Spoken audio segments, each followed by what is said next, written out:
Hello friends, मैं सी हरपाल यादव आज आपको इस वीडियो में पहली मुलाकात करवाने वाला हूं क्लास 12 अकाउंटेंसी सब्जेक्ट के साथ। सर, पहली मुलाकात का मतलब क्या है?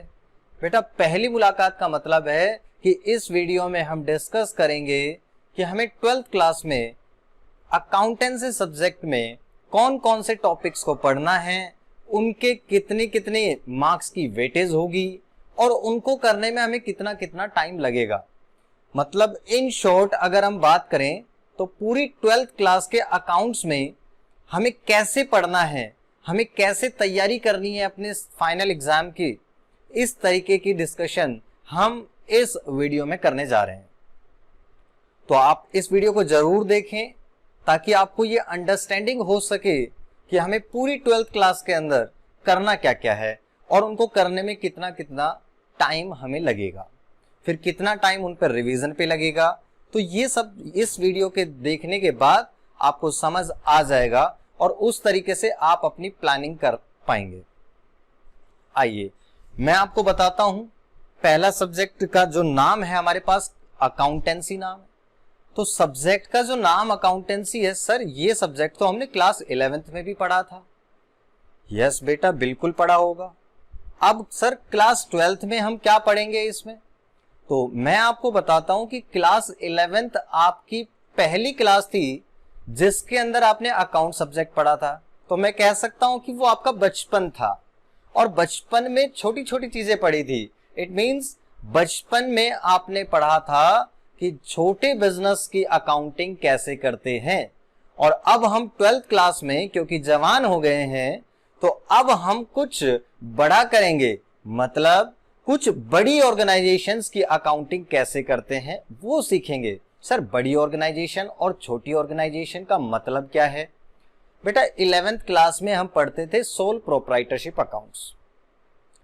सोल प्रोप्राइटरशिप अकाउंट्स में मतलब क्या था कि वहां पर ओनर सिंगल होता था और सिंगल ओनर जो है वो बिजनेस ज्यादा बड़े लेवल पर बिजनेस नहीं कर सकता। बट जैसे जैसे बिजनेस का साइज बड़ा होता है, नंबर ऑफ ओनर्स इंक्रीज हो जाते हैं, जैसे पार्टनरशिप, कंपनी, ट्रस्ट, इस तरीके की जो फॉर्म्स ऑफ ऑर्गेनाइजेशन है उन सब के बारे में अब हम क्लास 12th में पढ़ने जाएंगे। ठीक है, अब मैं आपसे बात करता हूं सब्जेक्ट की। तो सब्जेक्ट आपके पास अकाउंटेंसी 12th क्लास में सारे ही सब्जेक्ट हमारे पास 100 मार्क्स के होते हैं। इसी तरीके से अकाउंट्स का सब्जेक्ट भी कितने मार्क्स का है हमारे पास? 100 मार्क्स का है। तो आइए मैं आपको समझाता हूं सब्जेक्ट कैसा कैसा है। अकाउंटेंसी,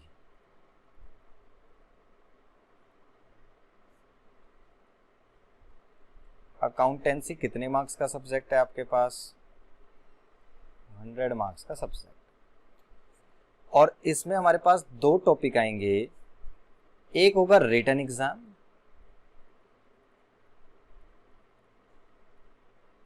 और एक होता है हमारे पास प्रैक्टिकल एग्जाम। जो ये रिटन एग्जाम होगा ये कितने मार्क्स का होता है? 80 मार्क्स का। और प्रैक्टिकल एग्जाम होगा आपका 20 मार्क्स का। सर, ये रिटन एग्जाम में कौन कौन से टॉपिक आते हैं? तो मैं आपको बताऊं, इन टोटल हमारे पास ये 4 टॉपिक्स पे हमने इसको ब्रेक किया हुआ है। पहला टॉपिक रिटन एग्जाम में होगा आपके पास पार्टनरशिप अकाउंट्स। सर, पार्टनरशिप के केस में हम अकाउंटिंग कैसे करेंगे ये हम इसमें सीखेंगे। ये आपके पास टोटल होगा 30 मार्क्स का। दूसरे नंबर पर आएगा हमारे पास एनपीओ, नॉन प्रॉफिट ऑर्गेनाइजेशन या नॉट फॉर प्रॉफिट ऑर्गेनाइजेशन। ऐसी ऑर्गेनाइजेशंस जिनका ऑब्जेक्टिव प्रॉफिट कमाना नहीं होता, उनकी हम अकाउंटिंग कैसे करते हैं, हमें इस टॉपिक में ये सीखना पड़ेगा। ये कितने मार्क्स का होगा सर? ये होगा बेटा 10 मार्क्स का। फिर थर्ड टॉपिक आएगा आपके पास कंपनी अकाउंट्स। कौन सा टॉपिक आएगा आपके पास? Company accounts. कंपनी अकाउंट्स कितने मार्क्स का होगा सर? 20 मार्क्स का। And last topic is financial statement analysis, ये आपके पास 20 मार्क्स का होगा। इस तरीके से टोटल आपके पास 80 मार्क्स बन गए। और प्रैक्टिकल एग्जाम में सर क्या क्या होगा, आइए ये भी बताता हूं। तो एक प्रैक्टिकल एग्जाम में भी आपका एक रिटन होगा 12 मार्क्स का, स्कूल के अंदर ही जो कि कंडक्ट किया जाएगा। और वाइवा होगा जो कि एक्सटर्नल लेंगे आपसे, एक्सटर्नल आएंगे प्रैक्टिकल लेने, वो वाइवा लेंगे आपसे 4 मार्क्स का। एंड जो आप फाइल बनाओगे प्रोजेक्ट, वो आपके पास 4 मार्क्स। इस तरीके से टोटल आपके पास प्रैक्टिकल के भी 20 मार्क्स हो जाएंगे, जो कि एक तरीके से स्कूल की तरफ से आपके लिए गिफ्ट होता है। एक इंटरेस्टिंग बात मैं आपको अब और बताना चाहूंगा कि पार्ट ए, पार्ट बी और पार्ट सी अकाउंट्स के सिलेबस को सीबीएसई ने 3 पार्ट में डिवाइड किया हुआ है। सीबीएसई के अकॉर्डिंग ये पार्ट ए है, ये पार्ट बी है, और एक और पार्ट होता है जो कि कंप्यूटराइज्ड अकाउंटिंग है, उसको हम बोलते हैं पार्ट सी, कंप्यूटराइज्ड अकाउंटिंग। एक और पार्ट है हमारे पास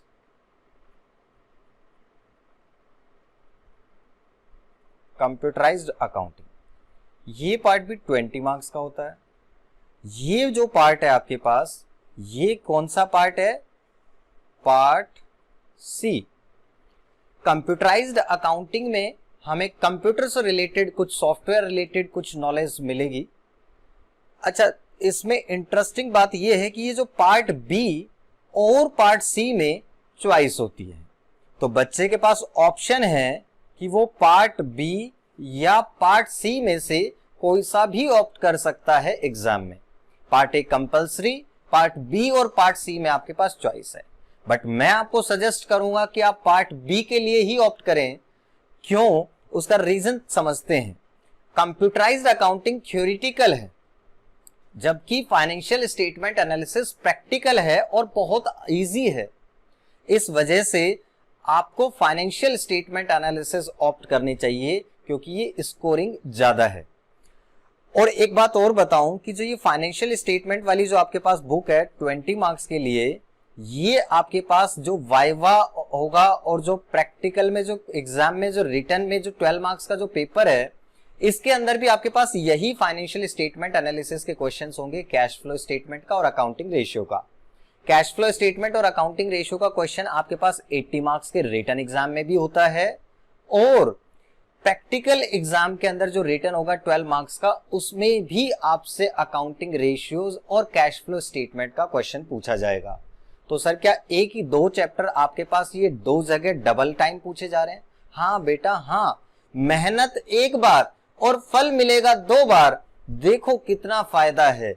इसलिए कह रहा हूं कि पार्ट बी ऑप्ट करें, ताकि आपके पास जो पार्ट बी जो इतनी सिंपल बुक है, उसमें सिर्फ 2 ही बड़े चैप्टर हैं, एक अकाउंटिंग रेशियो और एक कैश फ्लो स्टेटमेंट, और वो भी बहुत लॉजिकल और प्रैक्टिकल सब चैप्टर्स हैं।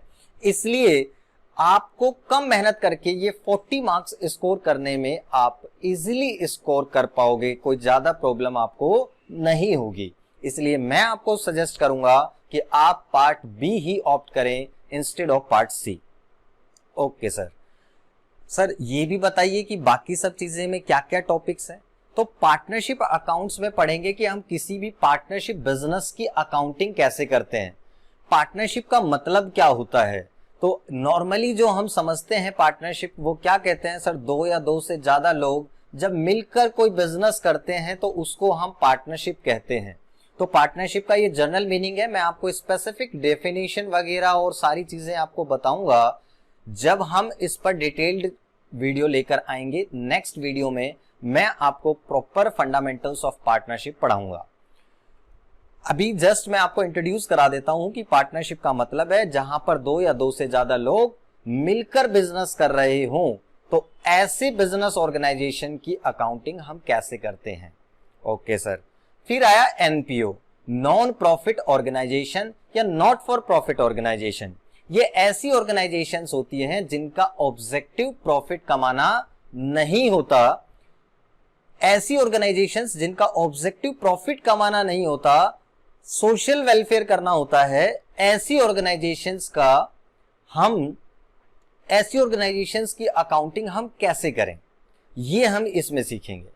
और कंपनी अकाउंट्स की बात करते हैं तो कंपनी अकाउंट्स में जब बिजनेस और बड़ा हो जाता है, जब नंबर ऑफ ओनर्स ज्यादा हो जाते हैं, बड़े लेवल पर बिजनेस करते हैं, तो हम कंपनी बनाते हैं।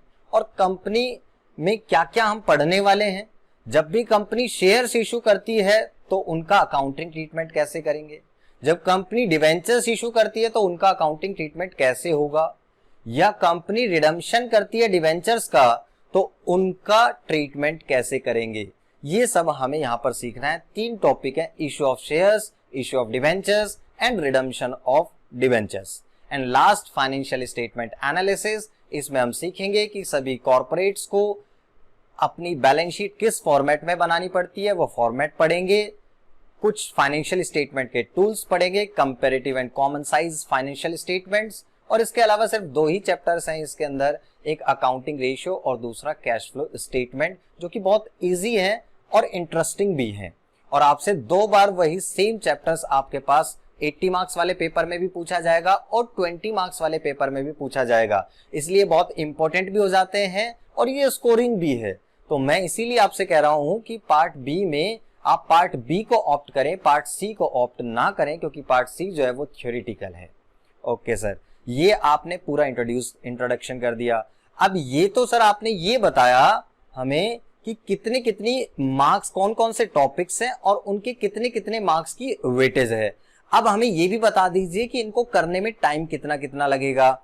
तो बेटा पार्टनरशिप के अंदर तकरीबन 50% जो टाइम हमारा लगता है कोर्स कंप्लीट करने में, वो पार्टनरशिप में लगेगा। ऑलमोस्ट 3 मंथ्स के अराउंड हमें पार्टनरशिप में चाहिए और बाकी 3 मंथ्स हमें एनपीओ, कंपनी अकाउंट्स और फाइनेंशियल स्टेटमेंट एनालिसिस में लगेंगे। पार्टनरशिप में 3 मंथ्स हो गए, एनपीओ में हमें 15 डेज मैक्स टू मैक्स चाहिए अगर हम आराम से करते हैं तो, कंपनी अकाउंट्स 1 मंथ चाहिए max to max, and financial statement analysis में भी 1 month max to max. It means हम कह सकते हैं हम 5.5 to 6 मंथ्स में हम अपना कोर्स कंप्लीट कर लेंगे। मींस अगर हम मार्च में स्टार्ट करते हैं तो हम सितंबर तक अपना कोर्स कंप्लीट, हाफ ईयरली से पहले हमारा कोर्स कंप्लीट हो सकता है।